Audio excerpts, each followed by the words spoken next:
I've been doing the gender fluid thing for a minute. I mean, it just feels natural. I think everyone's just wanting to feel in their own body, and they want to feel themselves, because I think you realize what else is there. And I think there's so many examples now that social media is so hot in everyone's lives, from people from 6 to 66, and it's like this very.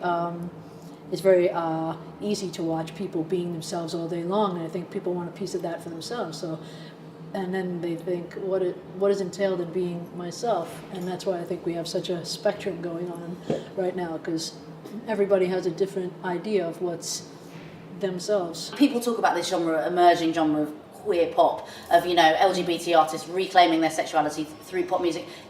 Is that true, or do you think you just talk about your life and your experience? No, I think people are doing it more and more. I think people are, emboldened by, again, social media and seeing people live their lives truthfully, and yeah, definitely reclaiming that as the right of women to do that for women, men to do that for men.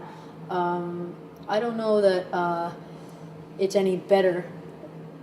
In some ways, I'm not, glorifying, sexualizing people, but I think that, again, done responsibly, and if people are,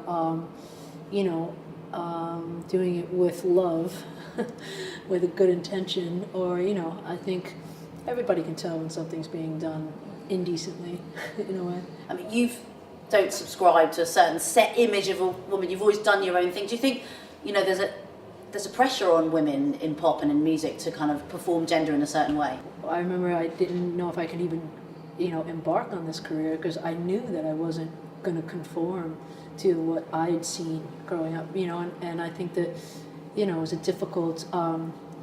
difficult foray into the business and into my own doing of the business, where I went after it, because I was like, oh God, this is going to be a bitch, It's going to be hard. How did you do it? Did you just find the courage, or? I just kept doing it. It was just like,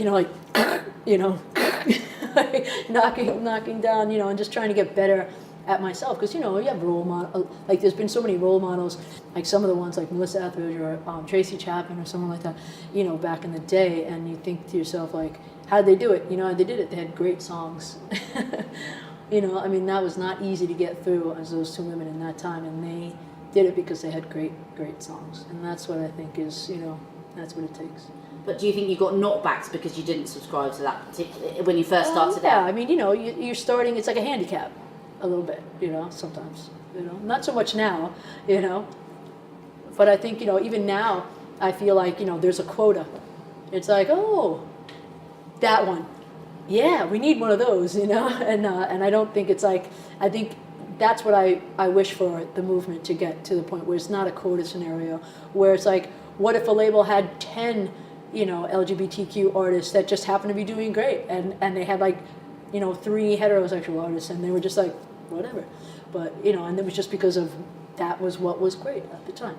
Do you think the Me Too movement has kind of helped music in any way? I think it's helping entertainment in general, yeah. I think that, it's, I think it's a little awkward right now, it's making things a little awkward, because there's people that don't want to usher this time in. They're fighting it for sure, I'm sure. But I think that, every movement goes through awkward times, and I think, but that's no reason to shy away from it. It has to be done. It's just something, it's part of our evolution. Now, you famously talked about your ex-girlfriends and your music. Is that just because life happens, or is it important for you to talk about your sexuality in your music? Well, I'm a sap, no matter what part of the spectrum I was on. I feel like I just that's what moves me emotionally a lot of times. That romantic love. I can't apologize for relationship songs. It's like, I whatever comes out. That's why I think relationships are so complicated, because you relived your past through your lover a lot of times. So it's not only just about that. It's about my worldview and what I've been through. And is it important for you to be a kind of pin-up or a role model for the queer community in any way? Because obviously you are, whether you kind of like it or not, they listen to your music. And if I can encourage anybody to live to go for it or live their life truthfully, or something that sparks an interest in somebody to, you know, have a life that allows them to be themselves. I'm over the moon about that. That'd be great. I'd like to know if there's more people going for careers in, music now as opposed to before, because just like I feel like people can really see all kinds of people doing it, and they can see all the stages. It's like, it's really like, as a kid, if you get to like see a YouTube behind the scenes of your favorite artist and what they went through. I mean, it's very inspiring. I think it's like very helpful to help a young person navigate themselves through whatever path they're trying to get to. Obviously, you write music as well. What's it like watching other people sing your songs? Is it great to see it happen, or do you sometimes want to get up there yourself? No, I enjoy watching other people do it. I feel like it's an extra element of what I do, and when it does happen, I feel very honored that someone's, would deem it, good enough to do. It's cool.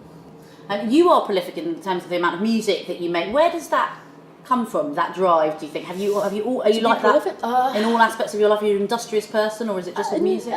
Yeah, no. I mean, I think I am, I guess, but mostly in music. I feel like for songs, I feel that I'm constantly inspired, but I also feel like I think that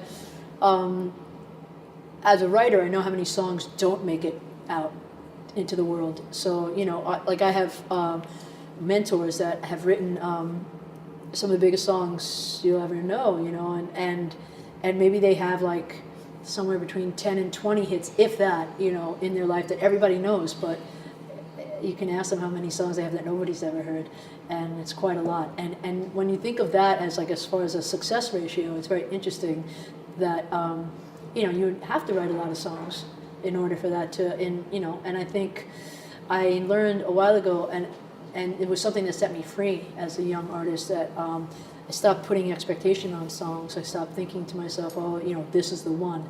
This is the one. It's happening, because it's first of all, it's disappointing, and it's distracting you from doing more work. When Lost on You did so well, I was already maybe 40 to 50 songs away from that song. I had no idea, and a lot of people didn't have any idea. Like I've told many times, I was dropped from my major label at the time, after I played them that song and a couple others that did quite well for me. And, that's just, one man's trash is another treasure. I say it all the time, but it's true, and it's just something that I feel like if there's one thing I could, leave to other artists, is that, because I feel like it's really important for you to know that your life doesn't depend on one song.